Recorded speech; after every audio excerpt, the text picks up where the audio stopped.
चलिए अब सीधी तस्वीरें आपको दिखाने जा रहे हैं लोकसभा से, जहां पर मानसून सत्र जारी है। किरण रिजिजू बोल रहे हैं, क्या कुछ कह रहे हैं आप भी सुनिए। टेगोर को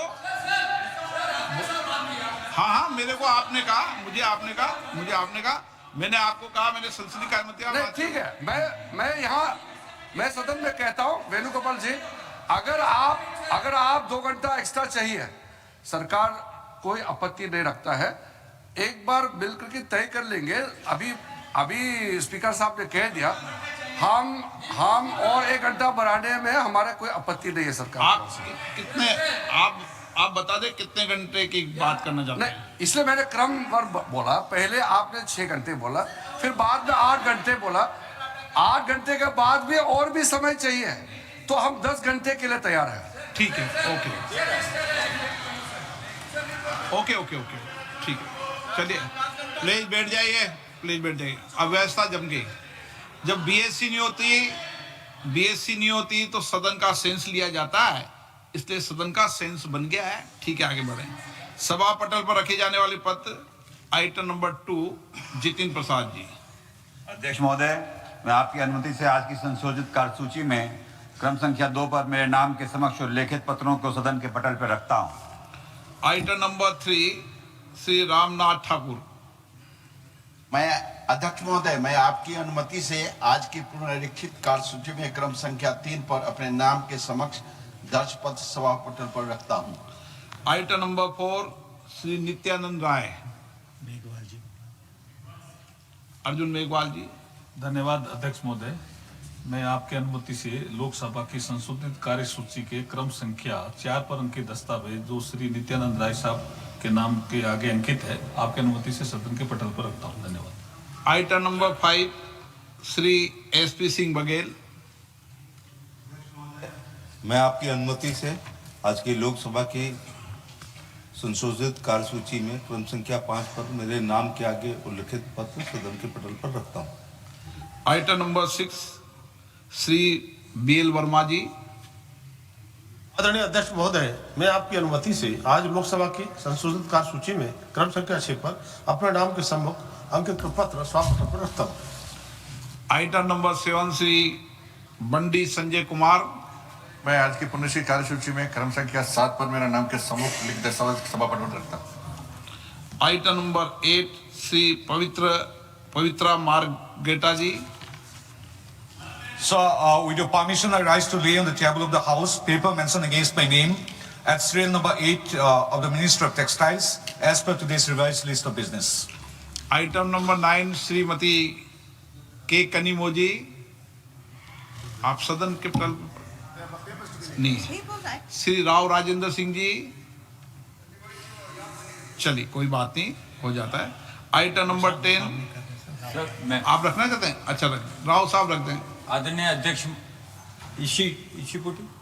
राव साहब रख दें, कोई बात नहीं।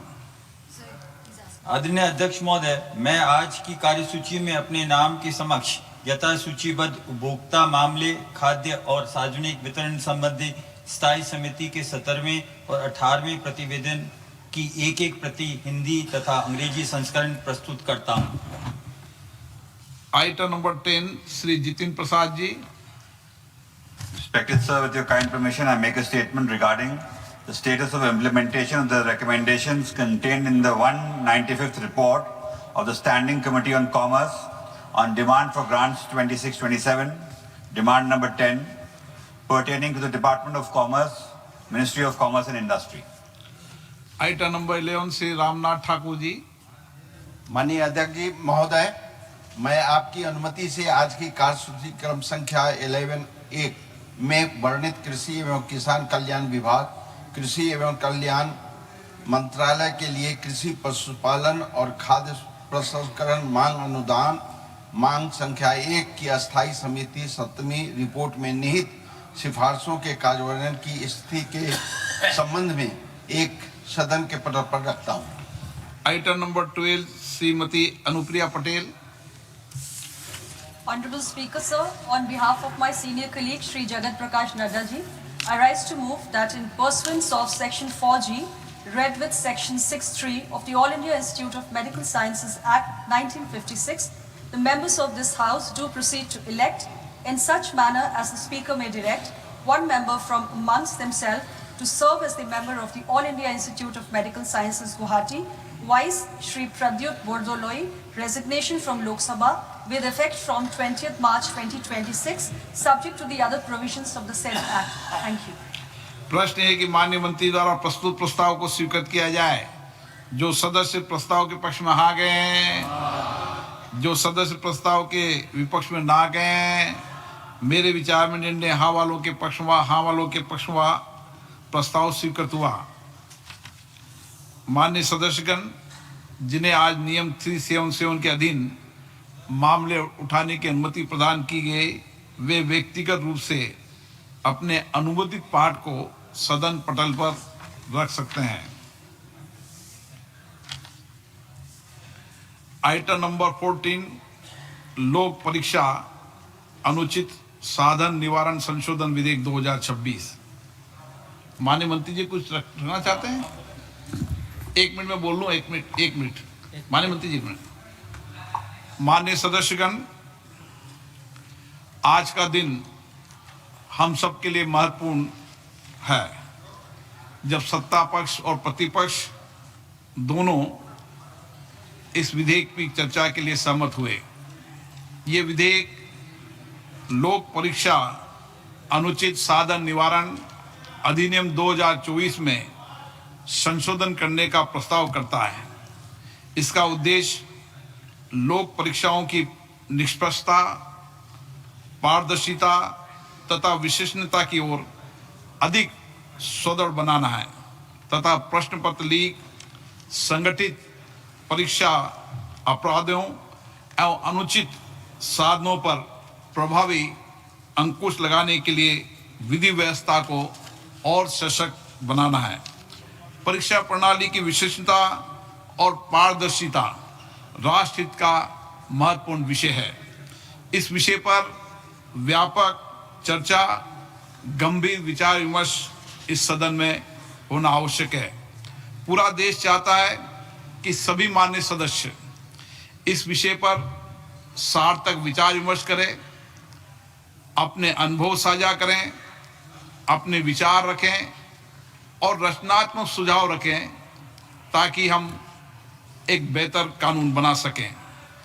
कानून जितना बेहतर होगा, मेरा मानना है परीक्षा प्रणाली के अंदर विश्वसनीयता और प्रामाणिकता भी हम सुनिश्चित कर पाएंगे। इसलिए मेरा सभी माननीय सदस्यों से आग्रह है कि हम इस चर्चा को सकारात्मक रूप से संसदीय परंपराओं, नियमों और मर्यादाओं के अनुरूप रखें, ताकि एक अच्छा सकारात्मक देश हमारे देश के युवा विद्यार्थियों के बीच में जाए। माननीय मंत्री महोदय,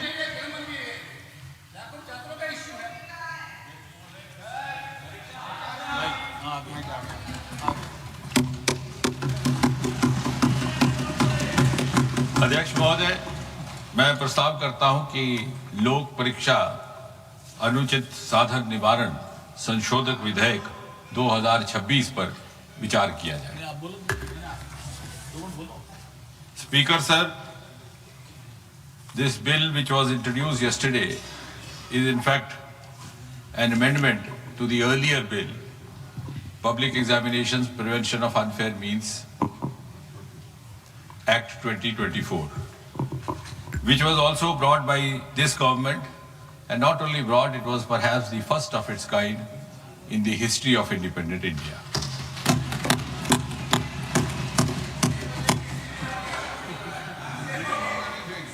The earlier bill and the amendment today are, in a way, a reaffirmation of this government's deep commitment to safeguard the welfare of the students and the youth of this country. And at the same time, it is also a reiteration of Prime Minister Modi ji's resolve not to allow anyone to compromise with the future of the children of Mother India. And therefore, this bill can be described in a way, as a milestone legislation in the history of Indian Parliament. अब ये जो examinations को लेकर के तरह तरह की वारदातें होती रही या पेपर लीक भी होता रहा, ये केवल किसी एक प्रदेश या एक प्रांत तक सीमित नहीं रहा। ऐसा पहले भी होता था। अलग अलग पार्टियों की सरकारें रही, अलग अलग प्रदेश रहे। सूची लंबी है, लेकिन केवल याददाश्त ताज़ा करवाने के लिए कुछ एक ऐसे वारदात जो बहुत ज्यादा समाचार सुर्खियों में रहे। 2019 में रेलवे रिक्रूटमेंट बोर्ड का एग्जामिनेशन, वो भी इन्हीं कारणों से, लेकिन शायद उस समय उस तरह की कार्रवाई नहीं की गई जिस तरह की अब प्रस्तावित की जा रही है। 2011 में all India engineering entrance examination 2009 में हो गया। 2012 में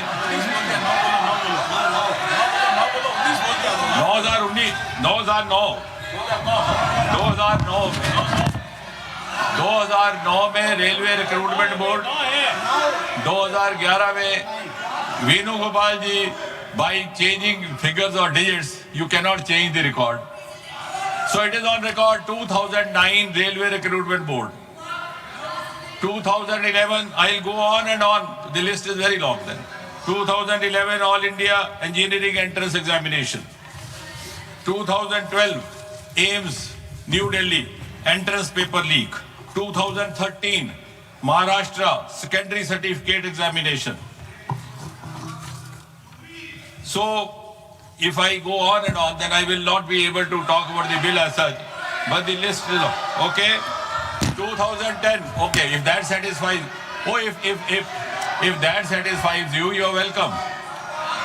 You are welcome. You are welcome.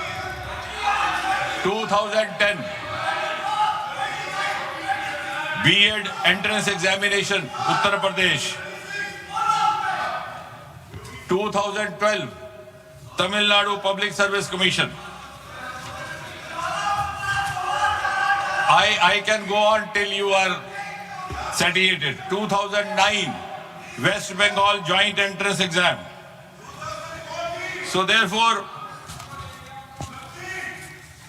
it was realized by this government that we need to have an exclusive legislation. उसी पर आ रहे हैं। I am following a chronology. Unfortunately, the chronology starts from the earlier times. और इसलिए ये सोचा गया कि ओवरऑल पब्लिक एग्जामिनेशंस को लेकर के एक व्यापक सामूहिक व्यवस्था विधेयक लाया जाए। भारत सरकार में 4 प्रमुख रिक्रूटमेंट एजेंसीज हैं, जैसा कि हम सब जानते हैं, UPSC, staff selection commission, railway recruitment board और इंस्टीट्यूट ऑफ बैंकिंग पर्सोनल। और इसी तरह से हायर एजुकेशन एडमिशंस के लिए नेशनल टेस्टिंग एजेंसी, उसका गठन भी 2017 में किया गया था इसी सरकार द्वारा। अब आप कह रहे हैं कि डेट्स क्यों बता रहा है? वो इसलिए कि 2092 में 1992 first time there was a recommendation made to the government of India, then headed by the Congress party, that there should be a common testing national agency. It was 1992. Then in 2010, during UPA rule, there was again a committee which suggested, I don't know why this was not given due consideration, for whatever reasons and for whatever interests. So I think you must compliment Prime Minister Modi and this government. It has finished an unfinished task which you should have accomplished.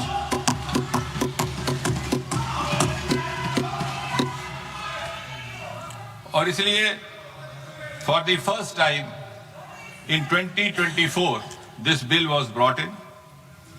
It was brought in the month of January 2024, enacted in February 2024, implemented in June 24 and notified also in the same month.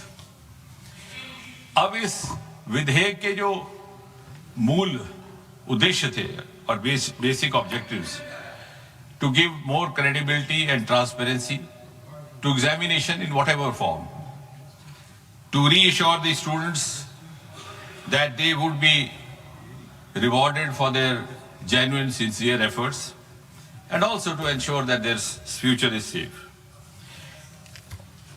और इससे पहले जैसे मैंने कहा, there was no comprehensive law available to deal with such cases.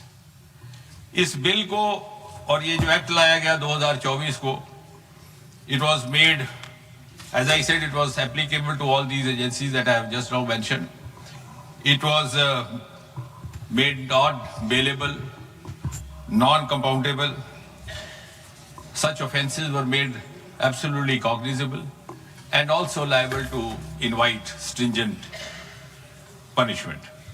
अब उस bill की detail में मैं नहीं जाऊंगा क्योंकि अभी उत्तर देने के समय भी रहेगा, लेकिन आप इस बात से तो सहमत होंगे कि हालिया जो घटनाक्रम रहा है उसका संज्ञान लेते हुए प्रधानमंत्री स्वयं ने ये निर्णय लिया कि हमें इसी विधेयक को थोड़ा और मजबूत करने की आवश्यकता. So we learned from the experience of the 2024 Act and the subsequent sequence of events, like any responsible government should do. And therefore, this amendment is being brought in to make the law more stringent, and to ensure speedy justice, so that the credibility of all these exams gets enhanced and gets reinstated. Mota isme, because then we have others to speak, and finally I'll come out with the reply. जो subsection 1 of section 10 था, उसमें था कि any person or persons involved will be liable to a punishment not less than 3 to 5 years and a fine up to 10 lakh. आज ये जो amendment लाया जा रहा है, इसके तहत the same duration of imprisonment has been made not less than 5 to 10 years and fine up to 50 lakh. The section 2 of subsection 2 of section 10, इसमें था कि service provider. Now who is service provider? Service provider also we have tried to cover a wide range so that nobody goes scot-free. I'll just read out the definition of service provider which has been provided in this amendment. Service provider means any agency, any organization, any body, any association of persons, any business entity, any company, any partnership or single proprietorship firm, including its associates, subcontractors and provider of support of any computer resource or any material by whatever name it may be called, which is engaged by the Public Examination Authority for the conduct of public examination. तो service provider के लिए सजा पहले भी काफी मजबूत थी. There was fine up to 1 crore in the 24 act, उसको बढ़ा करके अब 5 करोड़ किया जा रहा है. इसके साथ साथ the recovery of the proportional cost of exam, और सबसे महत्वपूर्ण कि 2024 के कानून में यह भी लिखित था कि the provider will be board from conducting any exam for the next 4 years. उस अवधि को बढ़ा करके आज इस संशोधन के तहत 8 साल किया जा रहा है. So any service provider found guilty of indulging in any kind of misappropriation or malpractice which has resulted in such consequences will be debarred from conducting an exam for the next or the subsequent 8 years. इसी तरह subsection 3 of section 10, director और senior management जो उसके in charge होंगे, even they will not be spared. कई बार ऐसा हो जाता है कानून में कि जो इमीडिएट हैंडलर है उसको पनिशमेंट हो जाती है. So this act seeks to include all involved directly, indirectly, one way or the other, so that it sets a deterrent example also for others. So senior direct management persons or director के लिए the imprisonment was 3 to 10 years in the earlier act. We are increasing it to 5 to 10 years, and the fine was up to 1 crore. It has been increased to 5 crore. And finally, the organized crime committers, where there is a mafia gang found, there is a nexus found, as we have experienced. I am not accusing any government, not finding fault. As I said right in the beginning, it is a malaise. It is an issue which is being faced by almost every state and UT of this country, regardless of whichever party in power. It is happening in Punjab. It is happening in Karnataka also, whether we name those states or not. So organized crime, that is examination authority or service provider institution, whatever, in that case the imprisonment earlier was 5 to 10 years. It's been increased to 7 to 10 years, and the fine was earlier up to 1 crore. It is now proposed to be increased to 10 crore. और सबसे महत्वपूर्ण बात, जिसका प्रधानमंत्री जी ने video के माध्यम से जिक्र भी किया, to ensure speedy justice, we will have special fast-track courts established only for the cases dealing with unfair means in examinations. और चाहे वो special task force हो, चाहे वो central agency, because this bill and the earlier bill also entitles the government or the authorizes the government to pass this out to any central agency or to special task force, or even when the police RC is conducting. उनके लिए section 12A has been added to this earlier bill, which provides for special fast track courts.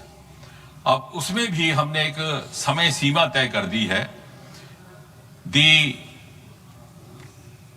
investigation has to be completed within a span of 2 months, regardless of whether it is a central agency or a special task force. और 2 महीने के भीतर सारी जांच investigation मुकम्मल की जाएगी, और उसके बाद जो भी ट्रायल कोर्ट होगा, जो अभी इस केस में is going to be a fast track special court, उसमें ये 3 महीने, यानी जिस दिन वारदात रिपोर्ट हुई है उस दिन से लेकर के आखिरी निर्णय आने तक 5 महीने से ज्यादा अवधि काल नहीं रहा जाएगा.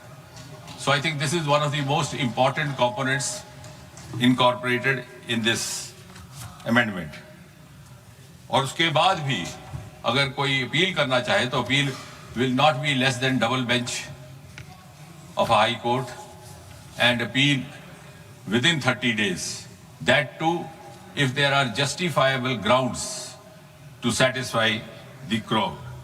इसके साथ ही साथ इससे जुड़े जो और जुर्म होंगे, जो और क्राइम होंगे, they will also not go unattended or scot free.